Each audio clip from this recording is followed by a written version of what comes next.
Ja, je gaat kijken naar deel 2 van The Agenda, een documentaire van de Brit Mark Sharman, die wij van Nederlandse ondertitels hebben voorzien. In dit deel duikt de maker nog dieper in de materie. Wat is het einddoel van The Agenda? Hoe beïnvloedt het jouw toekomst, jouw kinderen, je werk, je vrijheid? En zelfs als je denkt, ik weet dat al, zul je hier dingen horen die je niet eerder zo op deze manier samengebracht zag. Politici, media en internationale instellingen komen in een ander licht te staan dan je aanvankelijk dacht.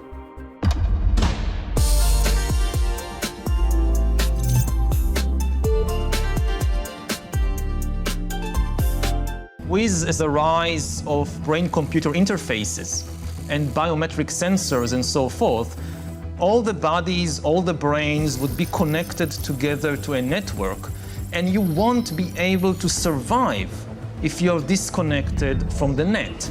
All life on Earth is going to be radically changed. It's a fusion of the physical, the digital, and the biological world. It's changing who we are.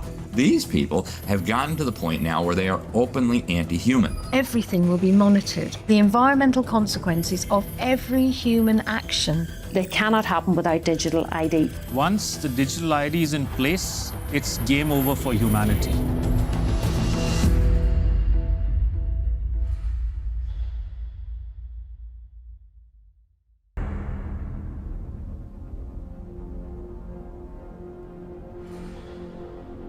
...2024, with the hottest day on record and the hottest months on record, this is almost certain to be the hottest year on record. And the masterclass in climate destruction. Statements such as that are amplified by emotional footage from all over the world. But is any of it true? I do not think there's a climate crisis, and I base that on all the evidence and the climate data sets that we build to answer questions just like that. We actually use satellites to monitor the global temperature, the true global temperature of the atmosphere. And we find there is a rise. It's about 1.5 degrees per century, which is certainly something that's manageable and the Earth has seen before. Compared to the 19th century, which was about the coolest century in the past 10,000 years, we're warmer. But we're about the same as we were 1,000 years ago, and certainly cooler than we were about 5,000 to 8,000 years ago. John Christie is a highly regarded climate scientist who developed the measurement of accurate temperature records using satellites. His evidence is critically inconvenient to the climate change industry. I'm not popular in most of the climate community, that's for sure, because much of the climate community depends on climate model results. Tens and hundreds of millions of dollars have gone into that industry of climate modeling, and I show, well, you folks have failed. But yet they prop up the entire political world that tends to support this. In 2017, I came to work and there were 7 bullet holes in our office suite. And so some people are pretty upset that the evidence that we build and show that can stand the test of time and can stand up to cross-examination is just not going along with their issues and their desires. So let's consider these statistics on the Earth's atmosphere. 78% is nitrogen, 21% oxygen, other gases make up less than 1%, and carbon dioxide accounts for a mere 0.04%, the majority of which is natural. Can man-made CO2 really be a problem? Roy Spencer and I are going on the assumption that all the warming that you see is due to carbon dioxide emissions. And so we find that that's a pretty modest warming. But see, that's a big assumption. Mother Nature is able to warm up the planet without extra CO2. And so we are just saying the worst case scenario is this warming of about 1.5 degrees. And that's certainly not a catastrophe at all. On the contrary, carbon dioxide is vital for the world's survival. The greater the concentration, the better plants grow. In fact, according to NASA figures, the world has become 14% greener in the last 40 years. During the last cool period before industrialization, let's say 200 years ago or so, it was below 300 parts per million. And during the ice ages, it was even lower. And that's a dangerous level because plants struggle to survive when the CO2 is at a low level. And so the biosphere becomes less diverse and less available to support the animal life. So low CO2 is not good for the planet as a whole.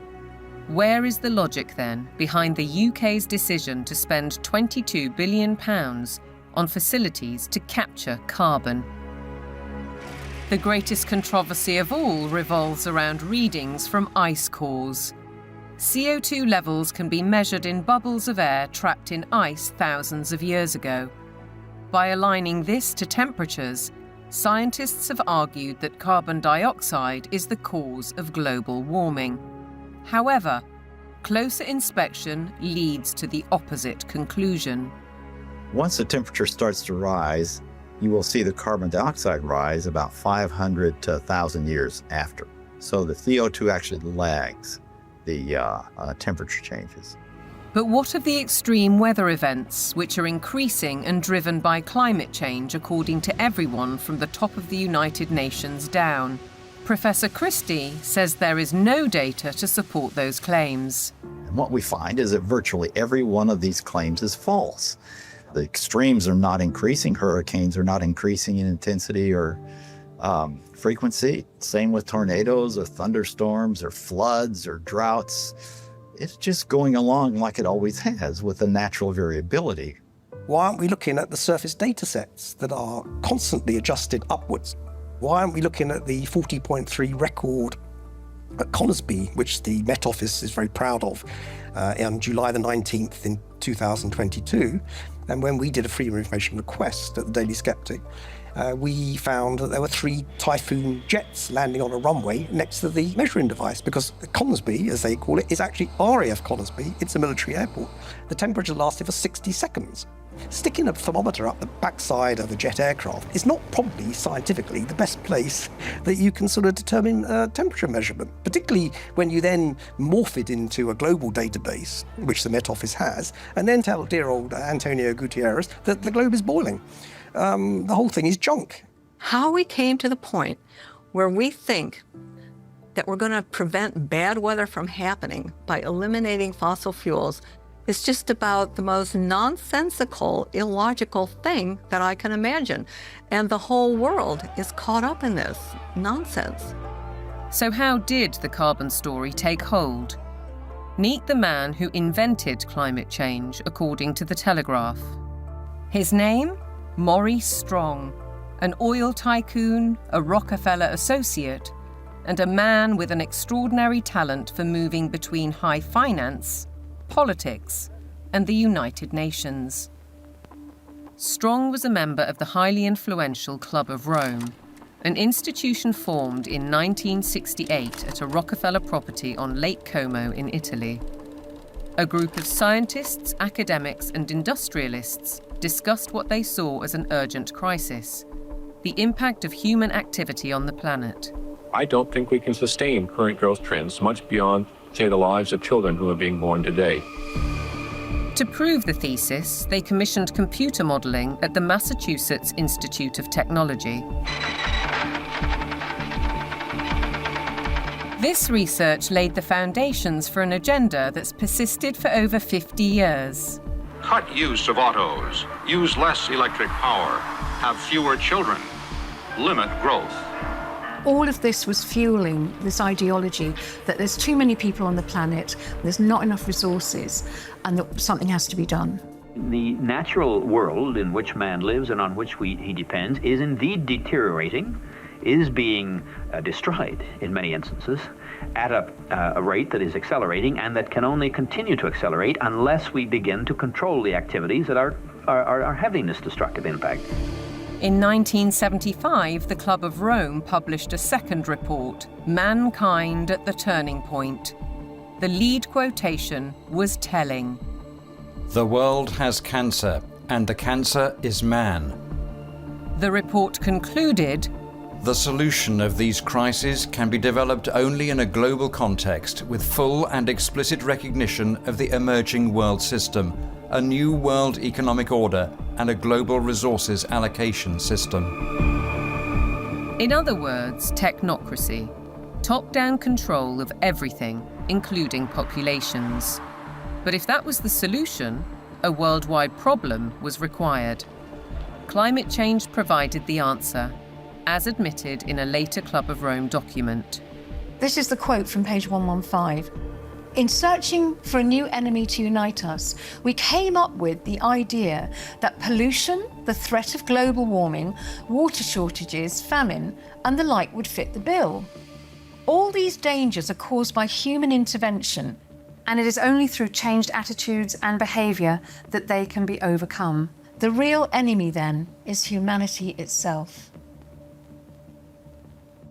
It really does look as though they are inventing climate change there. They just made it up out of thin air, literally. That nobody really looks at that book and say, well, there you go.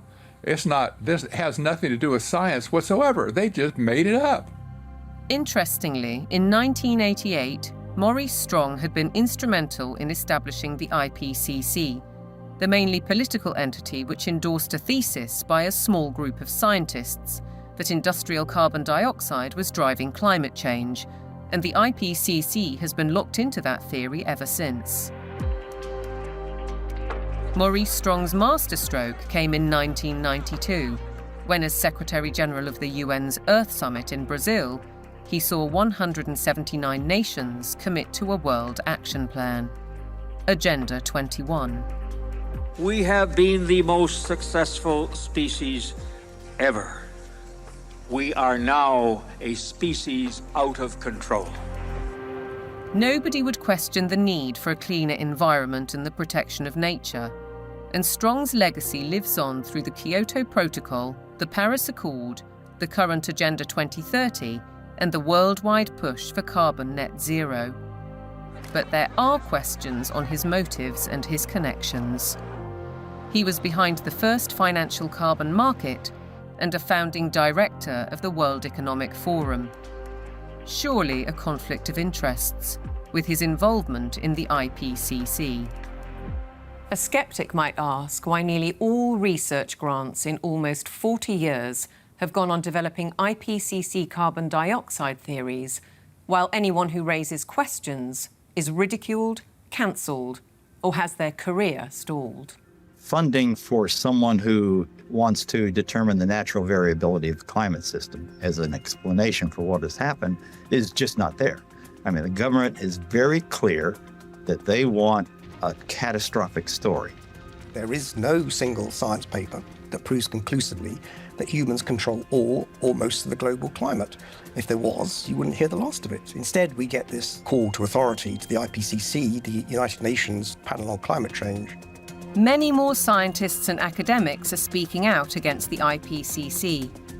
Almost 2,000 have signed a declaration stating that there is no climate emergency, including Nobel Prize winner Professor John Clauser, who wrote, "The popular narrative about climate change reflects a dangerous corruption of science that threatens the world's economy and the well-being of billions of people." We need to have a full and honest debate about the science. And it needs to be discussed in Parliament, it needs to be discussed in the media, it needs to be generally discussed. And we need to sort of bring the drains up, if you like, on all of the science to see what is there really a threat. That debate is highly unlikely because the juggernaut of net zero careers on, with trillions at stake. What is certain is that the repercussions will affect the food we eat, ravage our countryside, and have a disastrous impact on our energy supply.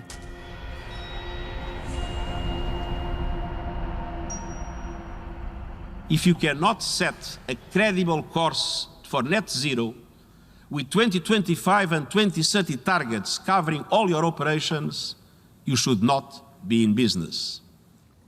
Well, net zero is insanity. It's pure insanity. I mean, the idea that you can remove 85% of the world's energy, which comes from hydrocarbons, within less than 30 years and replace it with the sunbeams and the breezes. It shows a complete lack of economics, societal effect. It shows a simple lack of the progress that we've made over 300 years. Nevertheless, net zero is enshrined in UK law, with the government passing the Climate Change Act in 2008. A 100% reduction in emissions by 2050 from 1990 levels was included later in a strategy document. But experts argue that the policy is fatally flawed. Europe's mad dash towards net zero is effectively economic suicide. Politicians are purposely impoverishing ordinary people, purposely deindustrialising Europe, where companies are forced to move to countries where they have access to cheap energy, whether it's the US who frack and therefore have cheap gas, or whether it's to China, which is still predominantly producing from non-renewable, especially coal. It is literal economic suicide. China continues to open new coal-fired power stations to drive the factories that manufacture wind turbines and solar panels, which are then sold to the West. As a result, China emits almost 30% of global greenhouse gases, while the UK is responsible for less than 1%. In essence, carbon emissions are merely transferred to another part of the planet. And while China gets richer, UK households face a bleak and expensive future. What it will effectively do is price ordinary people out of having access to electricity at a time they want, and a price they can afford. The core problem is that neither the infrastructure nor the technology exist to provide a constant supply of electricity. The proportion of time that solar actually generates electricity is actually 9% in the UK. That means that for 90% of the time, solar doesn't generate the average amount of electricity that its capacity can generate. For onshore wind, it's about 20 to 40%, and for offshore wind, it's about 30 to 50%. So that means, by definition, you will always have periods of time when renewables aren't producing electricity, but there is demand for electricity. As we'll hear, the net result is that supply will be rationed. Reality, though, seems not to concern the activists.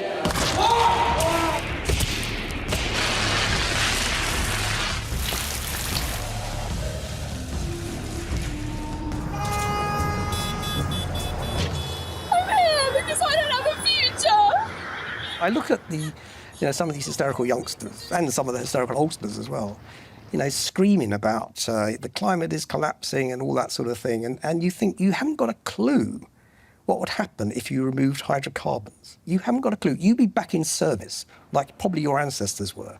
You'd be skivvying on the land, in big houses with warlords, calling themselves aristocracy and all that sort of stuff. You want to go back to that? Fine, get rid of hydrocarbons. Many of these apparently grassroots protest groups are backed by organisations such as the Climate Emergency Fund, financed by billionaires like the oil heiress, Aileen Getty. And if they claim to be environmentalists, they conveniently ignore the bigger picture. Thousands of wind turbines are disrupting coastal waters, changing habitats, affecting marine life, and killing seabirds. Landscapes are being scarred by the production of lithium for electric car batteries, and by cobalt mines in Africa, where child labour contributes to huge corporate profits. How does the loss of thousands of square miles of farmland to vast solar parks meet the UN's biodiversity goal? And how helpful are wind turbines when they're blotting the landscape visually and through noise pollution, and disrupting wildlife in the air and on the ground? The glorious mountain terrain of southwest Wales is a stark example. It's a landscape breathtaking in its beauty, untainted and largely untouched by humans. A haven for wildlife, a place where life runs its natural course.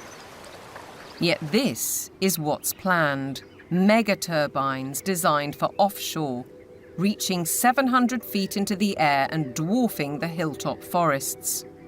Planning permission is being sought for the so-called Bryn Cadwyn Energy Park. If you put one in the valley floor, it would be standing some 40 metres above the valley floor, so above the horizon. But they're not putting them in the valley floor, they're putting them on the top of the hills. So it'll be standing some 600 odd metres above sea level up there, casting a shadow over our solar panels. Justin Cotter lives right in the centre of the proposed development. He's fighting to preserve the countryside he loves. And across the mountain, Jason and Josie Barker are equally aggrieved. It feels very much like it's exploitation, using the climate crisis narrative as its supporting evidence. So it feels like it's being abused in a tremendous way, and there's going to be a lot of destruction done in the name of doing good, which really just seems utterly backwards. And if we really want to protect nature, then some of the best way of doing that would be to leave it well alone, especially in the wilder places, and let it flourish. We certainly found that being here. The more we've lived here, the more we've worked with it and encouraged it, the more it's come back. All of those spruce trees on top there, they will have to go to make way for turbines. All of that. All of this spruce will be gone. To build a 230-metre turbine in that location, it's going to take some crane to lift the 240-tonne nacelle onto the top of the tower some 180 metres up. So they'd have to stabilise all the ground for the crane, stabilise the ground for the actual turbine, put in a concrete plug basically in the ground of some 1,000 tonne of steel, 4,000 tonne of concrete, just as a base. They'll need to be lit. It'll take away the dark skies. It's totally devastating. It would just be catastrophic damage and destruction. The roadways up through these valleys, they're Welsh valleys, they're all twists and turns. They're going to have to straighten out the valleys. Where you've got steep hills, they're going to have to level out those hills. There's a 200-metre drop into the actual valley itself. So they're going to have to create gradients that machinery carrying 400-tonne loads can actually traverse and get up. The locals argue that there are much better ways of creating clean energy, such as solar panels on industrial sites. Areas of natural beauty should be respected. This is about preserving and protecting this sacred land. We need to speak up and protect the environment. It's just a tremendous amount of damage in the name of saving the planet. It does make you ask the question of what is it we're actually saving if we're paving it over. It doesn't make any sense at all in my head.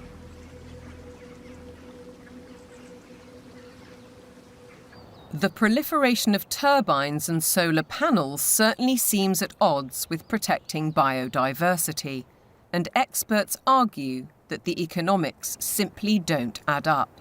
If we are going to go on to full net zero, we not only have to change our electrical system, but we have to change the other 66% or more of the rest of our energy needs as well. So we need to triple the amount of renewables just to cover our present electricity generation. And then we need to triple again to cover all of the other usages like, transport, space heating, and industry. So it's almost a tenfold increase in the amount of renewable energy that we're producing. Ralph Ellis has analysed 3 government reports and says all have grossly underestimated costs. 2 of the reports ignore the need for that crucial backup when the wind doesn't blow and the sun doesn't shine. At present, this is the only such site, Dinorwig in Wales. But going by the government's own figures, Ellis says the equivalent of 2,000 Dinorwigs would be required. The overall cost would run into trillions of pounds. It's an energy fantasy because none of this has been thought through. Battery plants are one alternative to back up the national grid, like this one already constructed in Australia. But again, they offer limited supply. We're facing a situation where, if fossil fuels are eliminated, it will be impossible to maintain a constant supply of electricity. You can't instantly put on new supply, so what you have to do is control demand. And to be honest, they're quite open with this. If you look at the National Grid's latest paper on this, they talk about demand management. And the system is, well, electricity will only be available at a price you can afford when the wind is blowing and when the sun is shining. And when the wind isn't blowing and the sun isn't shining and the 1 or 2 hours of battery storage have been used up, the way they will reduce demand is by simply increasing the price of electricity so that demand falls to the available level of supply. Part of the control that the government has, or part of the means by which it can manage the demand, is through the use of smart meters. Effectively, smart meters allow them to do minute-by-minute pricing, which means that as the intermittent renewable production goes up and down, they can effectively change the price at which you can use electricity. So essentially, it's going back to pre-industrial age, where the weather determines our lifestyles and our energy use. A government-sponsored report from the UK Fires Organisation agrees that targets will not be met, and therefore electricity usage will have to be cut. They say we'll have a quarter of the power by 2050, and they say there'll be no travel, there'll be no meat or no beef lamb, there will be restrictions on clothing, and we will live in mud huts. And it's not an exaggeration, they use the word earth.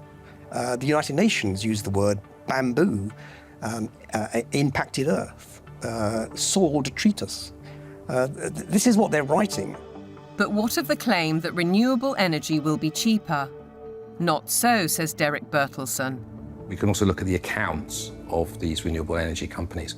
And what we see if we look at those is that the cost of production is considerably higher than the market price of electricity. And therefore, without these subsidies, these renewable companies would go bust. Ironically, the anticipated reduction in supply comes at a time when demand is about to skyrocket, with the explosion of surveillance systems and artificial intelligence. BlackRock's Larry Fink predicts that by 2030, data centers will use 30 times more power than a single city. Where's that power going to come from? Are we going to take it off the grid? What does it mean for elevated energy prices for everybody else if it's that? I think it's going to represent some huge societal questions that we have not addressed, the negative side. Forget about the use of it, but just the generation of it is massive power. If the race to net zero will affect our energy, it could also have a devastating effect on our food, as global policies and the march of corporations accelerate.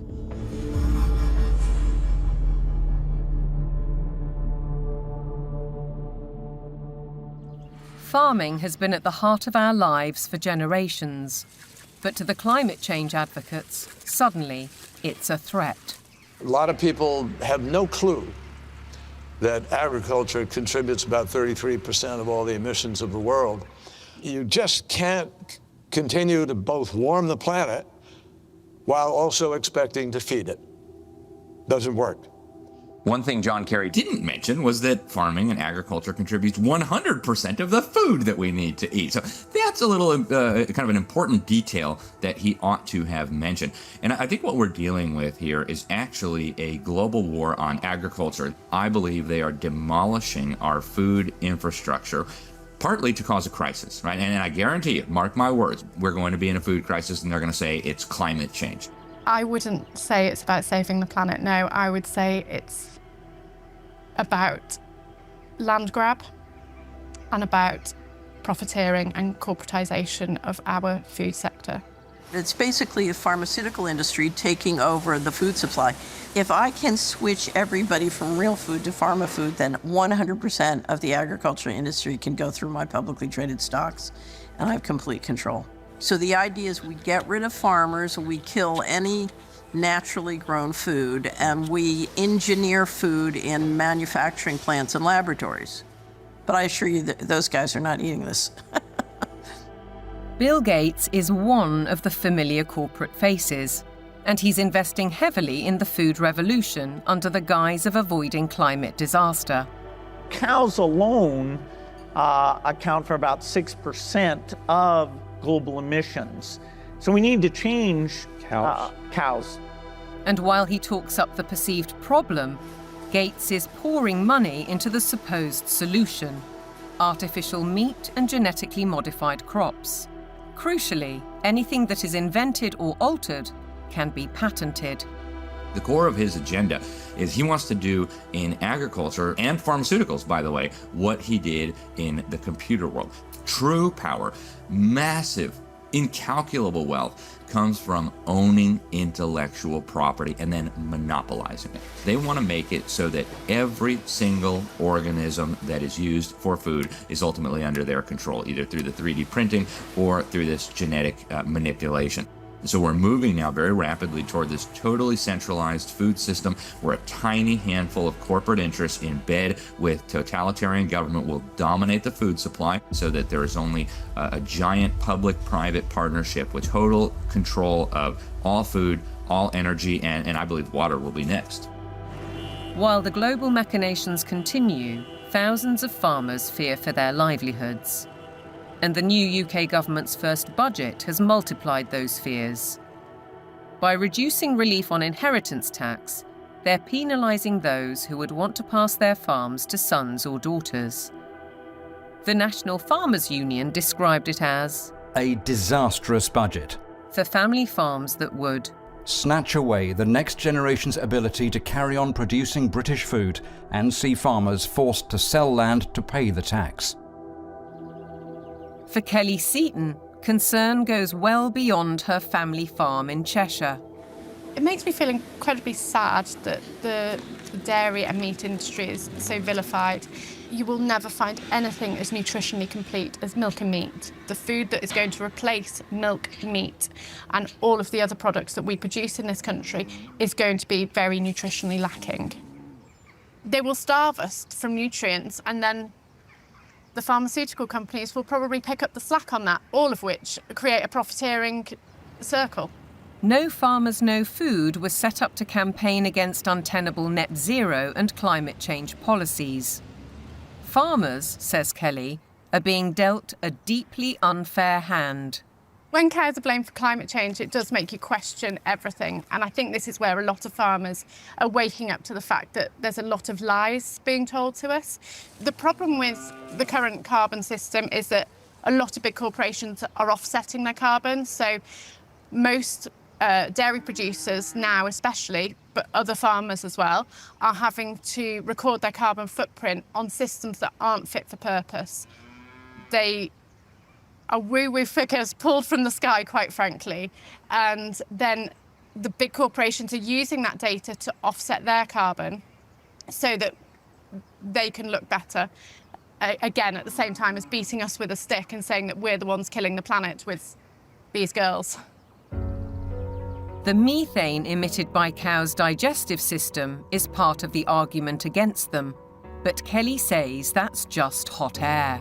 The grass that they eat would produce the same amount of methane whether they ate it or not. OK, they do speed that up, but the other thing they give us is this, muck, which we put on the fields to fertilise the fields and reduces our reliance on buying in fertiliser. 200 miles to the south, Ed Rhodes farms 188 acres of Devon countryside. He's not part of the No Farmers, No Food movement, but agrees that the whole narrative on cows and climate change is wrong. As farmers, we recycle carbon all the time. That's what we do. You could almost define farmers as carbon recyclers. We're an organic beef, sheep and vegetable farm. We run a fairly traditional system of rotational farming. We'll have a field which would be growing a brassica crop for 1 year, a non-brassica crop for another year, such as broad beans or sweet corn, and then we have a break for that field, so it goes into a predominantly grass and clover mix. That allows the soil to recover from the work that we've done with it while we've had the vegetables growing. It also allows things like the clover to put nitrogen back into the soil. So the livestock are absolutely essential for grazing that grassland. We also mow it so that the hay, the silage that we take from those fields are fed to the cattle in the winter. The bale I'm sitting on, the bedding that they're standing on, is all mown from very rushy areas on our farm. The animals then dung onto that. We compost that. That gets spread onto the land primarily where we're growing the vegetables to put the fertility in, and that's what then produces our crops. If you remove livestock from the system, you have no system. Farmers like Ed Rhodes work with knowledge and passion. but still have to comply with a labyrinth of government rules and regulations, including carbon monitoring. And now land itself is under threat. Corporations such as British Airways are buying farms to plant trees for carbon offsets, while other areas are being declared sites of special scientific interest, restricting or even preventing use for crops and livestock. And then there's the United Nations SDGs. Goal 15. Protect, restore and promote sustainable use of terrestrial ecosystems. Consequently, rewilding programmes are impacting farmland across the world. In the UK, for example, the government is planning to set apart 1,200 square miles for wildlife habitat by 2042. That's an area almost as large as Cornwall. And in America, dams are being removed and river courses reopened, disrupting water supplies for crops. Goal 13 states, take urgent action to combat climate change and its impacts. As a result, the Dutch government plans to close 3,000 farms to meet EU emissions targets, drawing widespread protests.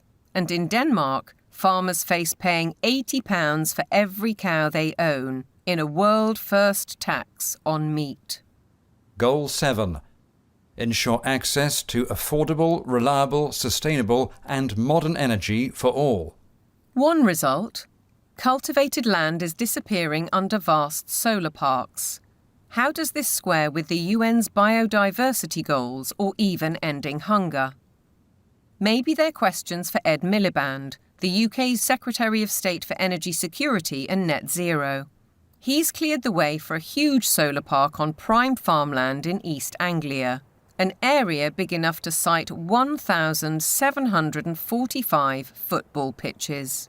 It's a crime to take food productive land out for solar panels, which are unrecyclable, potentially not that productive going forward, and not feed the planet. It is absolutely catastrophic.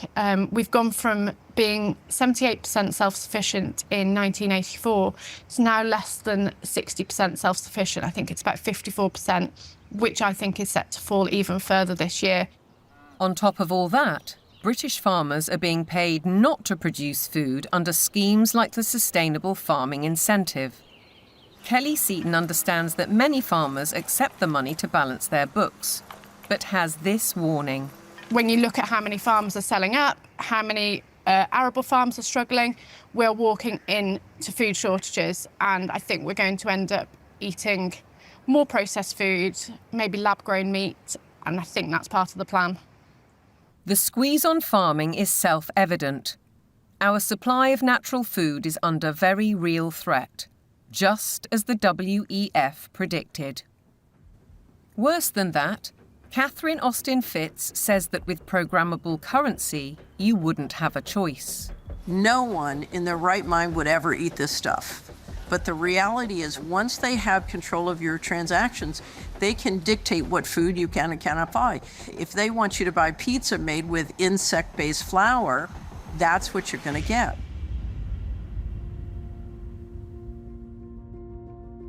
There's an energy crisis.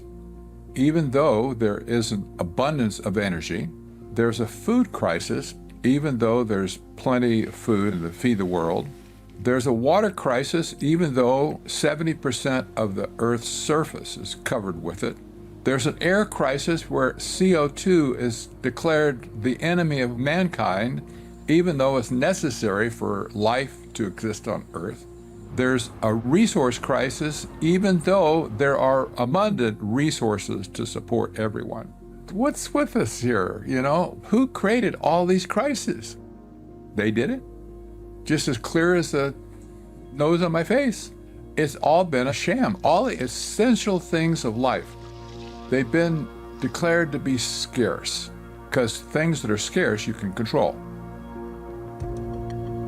The architects of such globalist trajectories, all the Kissingers, Rockefellers, Schwabs, Carneys, Strongs, Carstens, are held out as great intellects, but they are nothing of the sort We know both in theory and in practice that centralization causes nothing but misery because it destroys the mechanisms of error correction, leading to doubling down on flawed policies.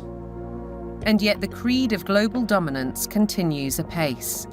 Through the WHO's so-called pandemic agreement, its One Health initiative, and ultimately the United Nations Agenda 2030. From medical diktats to gender and racial politics to climate change, the indoctrination runs deep.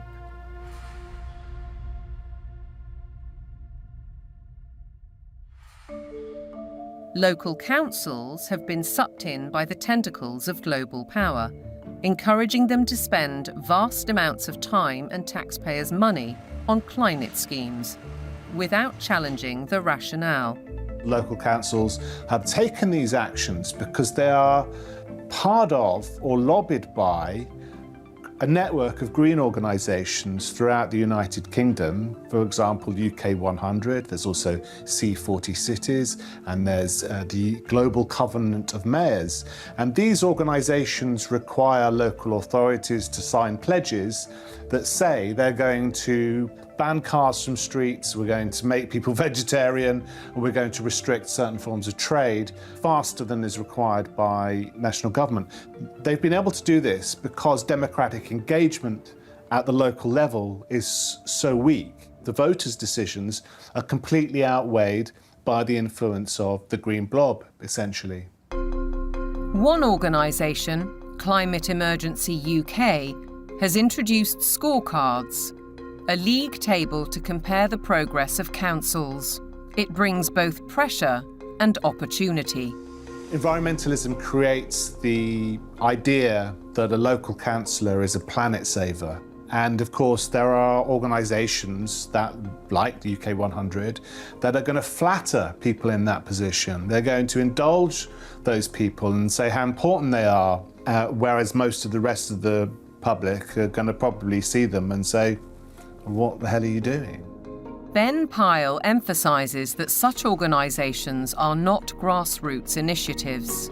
Civil society has been bought and it's been organised around the interests of its billionaire philanthropists. Newspapers and television also consistently push the same story. We've been hearing about the threat of climate change for decades, but now we can't ignore it. Here, the climate crisis is very real, and it is getting worse. What mainstream media does in following this narrative is that they exclude vast areas of climate science. They exclude all the sceptical scientists. By the BBC, which has done it for 20 years, saying that you cannot have any other view apart from the settled narrative, is doing an enormous disservice to science.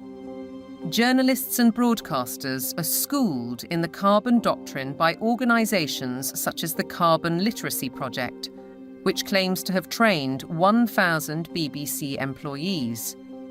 Meanwhile, Sky joined forces with the psychologists of the Behavioural Insights team to produce this initiative, How the Power of Television Can Nudge Viewers to Decarbonise Their Lifestyles. The recommendations included: give green content more screen time, more salience in plots and scenes. Use kids' content to encourage positive environmental behaviours amongst children and their parents. How then can we possibly expect impartiality in reporting? Rather, we're served with propaganda, statements that nobody seems willing or able to question. It is unequivocal that human activities are responsible for climate change. I can take current media and almost any climate story I can write, I think, a very effective counter. It's like shooting fish in a barrel. This is endemic to a media that is ill-informed and has an agenda. The agenda is to promote alarm and induce governments to decarbonize. There's an organization called Covering Climate Now, which is a nonprofit membership organization. Their mission is to promote the narrative. They will not allow anything to be broadcast or written that is counter to the narrative. Among the 500-plus media partners on the Covering Climate Now website are Reuters, Bloomberg, ABC, CBS, MSNBC, NBC, Channel 4 News, The Guardian, The Daily Mirror and The Lancet, as well as several British universities. Funders of Covering Climate Now have included the Rockefeller Family Fund, the Rockefeller Family and Associates, and the One Earth Fund. It's true that the mainstream media only report one side of the story and that most of them are in the pocket of the powerful people who are trying to implement these changes. I don't question that at all. But it's also true that people are listening to them less and less and reading them less and less. We see independent media people with much larger audiences than mainstream papers. And I think that phenomenon will gather pace now. That rise in independent voices has seen institutions like the UN, the WEF, big tech companies and broadcasters like the BBC wage war on what they call mis, dis and malinformation. They don't appreciate views they can't control. The fight for truth is on. A partisan media, obsessed local councils, and then there are the universities, which should be the first and last bastions of objective research and open debate. But here too is a story of outside pressure. With the drop in government funding, the shortfall has been made up from other sources, and those tend to be NGOs, private organisations. For example, the Gates Foundation and the Wellcome Trust. Invariably, money from private organisations will come with vested interests. These vested interests, according to Professor Moss, drive university teaching towards business goals and ideologies at the expense of critical thinking and levels of academic achievement. One new initiative is the European Network on Climate and Health Education, led by Glasgow University. Medical students have been trained to accept that climate science is an established fact. Increasingly, climate change is harming people's health. You could say it's the largest health emergency of our time, and I do need to be ready to help tackle this challenge. Can the outcomes really be free of prejudice when the backers include the WHO and major pharmaceutical companies? This new collaboration will help train the next generation of medics with the skills they need to treat the health impacts of climate change and deliver more sustainable healthcare. That's why health leaders from across the public and private sectors are coming together to support this transformative new network. Academics, right from the beginning now, are socialised to orientate their research towards the money. So this, I think, is quite damaging when it comes to fearlessly pursuing the truth wherever it may lead. That doesn't really happen anymore in academia. It's more about pursuing the money wherever that might lead. It makes me feel distraught. It makes me feel that the whole purpose of university learning has been subverted. The influence and ambition of big business, the mission creep of so-called woke thinking, the cancel culture, the suppression and smearing of those who dare to question. Shockingly, the conditioning starts in the youngest of minds.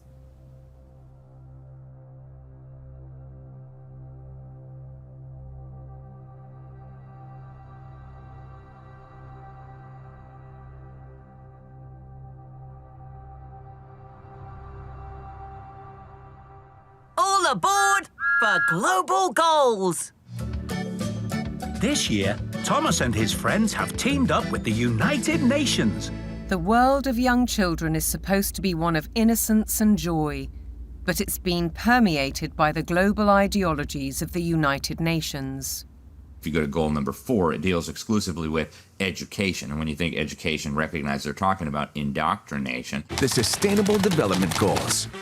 Under the surface of it all is this effort to bring all the children of the world into this one world globalist system. And what's so remarkable about this to me is that it's not even hidden anymore. Take part in the global movement to save our world from being destroyed. How will you fight climate change? Try meat-free meals. Reduce your electricity use. Give your clothes a second chance. We die, it's kind of your fault! And you can never ignore Greta. The eyes of all future generations are upon you. And if you choose to fail us, I say we will never forgive you. I don't want you to be hopeful. I want you to panic. We want action. We want justice. Let's fucking want action. And we want it now. No more coal, no more oil. Keep your... I want you to feel the fear I feel every day. I want you to act as if the house was on fire, because it is. This propaganda relentlessly promoting fear in various ways, be it disease, be it climate, I think is having a very damaging impact on young people's mental health.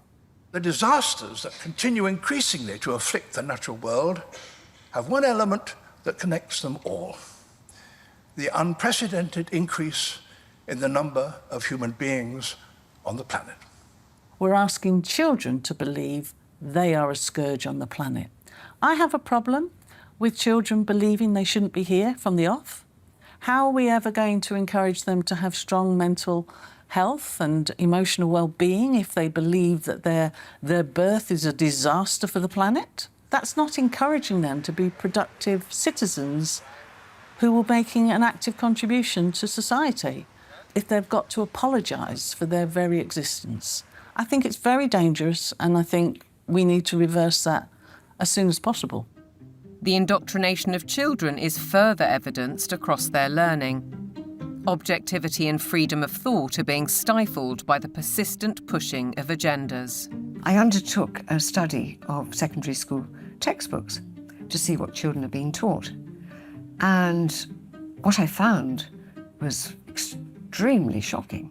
I found unqualified acceptance of climate change, the wonders of vaccines, GM foods, and very few counter-arguments were presented. If you cannot produce this information that's in the textbooks, you cannot succeed in the school system. If a student undertaking a geography exam, for example, doesn't talk about man-made climate change, then they're very unlikely to hit the top marks. Is it not surprising that the phrase critical thinking actually only occurs in relation to two subjects? One is art and design, and the other is history. Other than that, it's completely absent from the national curriculum. If we have a dumbed-down syllabus, we're actually stunting children's brain capacity and brain potential. While parents may not be fully aware of these issues, many are concerned at the growing trend of gender politics, including transgendering. One former head teacher says his local authority advised teachers not to use the words boy or girl for fear of misgendering anyone. The Department for Education as well has really subscribed to this kind of woke ideology, so there's almost like brownie points for the more woke you can be. Why do you have makeup and lipstick and glitter on? Because I think it looks pretty. Oh! You don't think it looks pretty? What schools have done is employ third-party agencies to deliver material for which the third parties most certainly have a vested interest in. And I wouldn't have a problem if it was I'm there in school to ask children to accept me as I am. That's fine. We all need to be tolerant and liberal in a diverse society. My problem is that what they're actually doing is more of a form of evangelism, which is this is who I am and you might be too. In my heart, I've always known that I'm a girl Teddy, not a boy Teddy.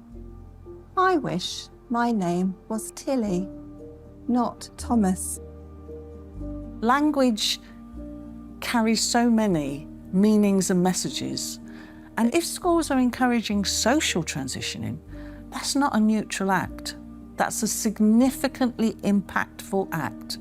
Dr. Fraser is also highly critical of the World Health Organization's recommendations, suggesting that 4-year-olds should learn about sexual stimulation.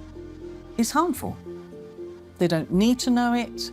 And in fact, for those children who are perhaps victims of adult abusers, how will they ever know the difference between what is happening within the home if they're encouraged to also explore that part of themselves within a school curriculum? What do we do with an organisation like the United Nations or the World Health Organization if we take our orders from them about what is suitable education for our child? How do we say, no, we're not doing that, we want a change? Teachers are sent on courses to embrace the diversity dogmas, and many buy into them. But Fairclough says that those who don't keep quiet for fear of reprisals. It's a dereliction of duty. It's a dereliction of their legal as well as their moral duty to safeguard children against harm. I can certainly say I feel very let down by the teaching profession because I am not hearing people speaking out on behalf of the children. A one-world dictatorial education, a dumbing down in the classroom, fluidity of gender, the impact of technology. Are our children being groomed for a life in the digital prison? Today, nobody has any idea what to teach young people that will still be relevant in 20 years. As computers become better and better in more and more fields, there is a distinct possibility that computers will outperform us in most tasks and will make humans redundant. And then the big political and economic question of the 21st century will be, what do we need humans for? Or at least, what do we need so many humans for? Do you have an answer in the book? At present, the best guess we have is keep them happy with drugs and computer games. But this doesn't sound like a very appealing future. A chilling forecast, and one which echoes Brave New World, in which the oligarchs did indeed provide drugs and entertainment so that people learned to love their enslavement. Yet there are even darker clouds on the horizon, the spectre of transhumanism. In a sense, it is that final piece of the puzzle. If you want to gain total control over everyone and everything, then you actually ultimately need to be able to implant technologies inside human bodies. And that's exactly what's taking place. Artificial intelligence, the metaverse, near space technologies, and I could go on and on. Synthetic biology. Our life in 10 years from now will be completely different, very much affected, and who masters those technologies in some way will be the master of the world. These modern technocrats seem wedded to science and technology at the expense of our human spirit and ingenuity. They aspire to a data-driven world which is robotic and predictable in every sense, with no room for creativity or individual choice. But if the goal is, and always was, population reduction, maybe they're right on track. We feel too afraid to have kids because we feel that we're heading towards civilization breakdown. People under the age of 35 are more likely to report climate change as a reason not to have children. I've decided not to have kids to do my part for climate change. If I don't think the future is worth anything, then I'm not going to have children. If I think it is worth something, I will have children. I think these ideas have spread like bad viruses, and there's been a lot of investment in promoting some extraordinarily weak ideas. Sitting at the top of all of these very bad ideas is one giant one, which we can call anti-humanism. Transhumanism, the trans phenomenon, net zero, lockdowns, population reduction, all of these ideas are basically the ugly stepchildren of anti-humanism. They are, as I read it, essentially two competing ideas in the world at the moment. One is that humans are the best feature of the observable universe, the only creatures capable of creative thought and generativity and of creating explanations for how reality works, that humans ought to be revered and ought to be cherished, that we should plan for their flourishing, that we should be planning for the flourishing of as many people as possible, that human agency ought to be respected, that civil liberties ought to be respected, and that the imposition of top-down, one-size-fits-all policies on humanity is completely incompatible with that kind of worldview. Set up against them are people who regard humans as the scum on the surface of the little blue dot, people who regard humanity as some kind of blight, people who believe that the earth needs rights to protect it from these horrible humans. And I think it is a deeply sad reflection of the state of our societies that so many people live in the latter camp, but I'm definitely not one of them.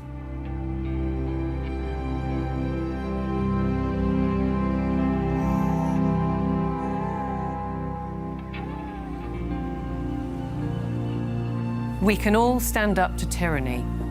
We can and must fight for the things that truly matter. The people we love, the fairness we'd like to see, and the personal freedoms we'd like to experience. We should not be bullied, nor should we accept the influences of those who would split our society, be it by race, by gender, by culture, or anything else we hold dear. And perhaps we should start by limiting our reliance on technology and remembering how creative we can be.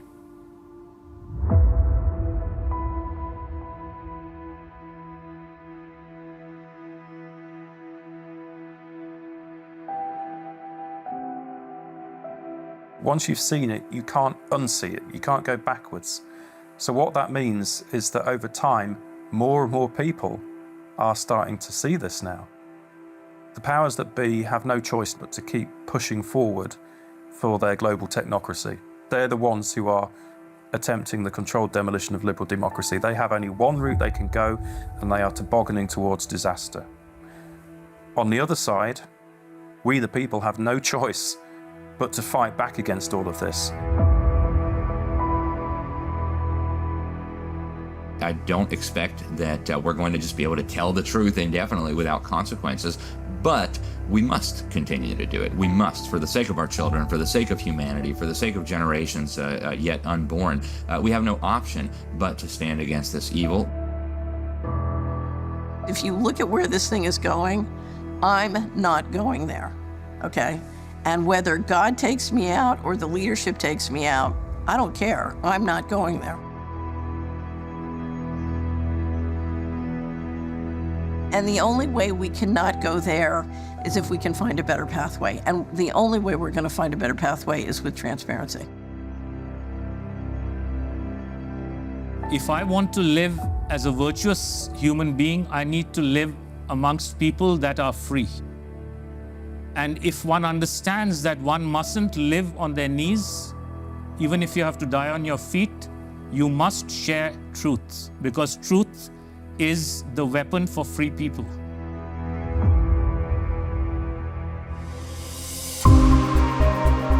Ik hoop dat je iets hebt opgestoken van de door ons ondertitelde documentaire reeks The Agenda.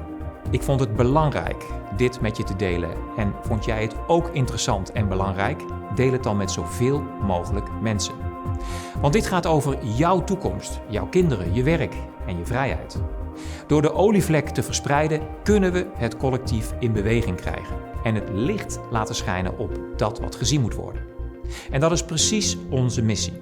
Zoveel mogelijk licht laten schijnen op het donker. Wil jij ons helpen in die missie? Steun ons dan met een eenmalige donatie of word Lighthouse TV-bouwer en geef ons die maandelijkse zekerheid om dit soort unieke producties te kunnen blijven uitzenden.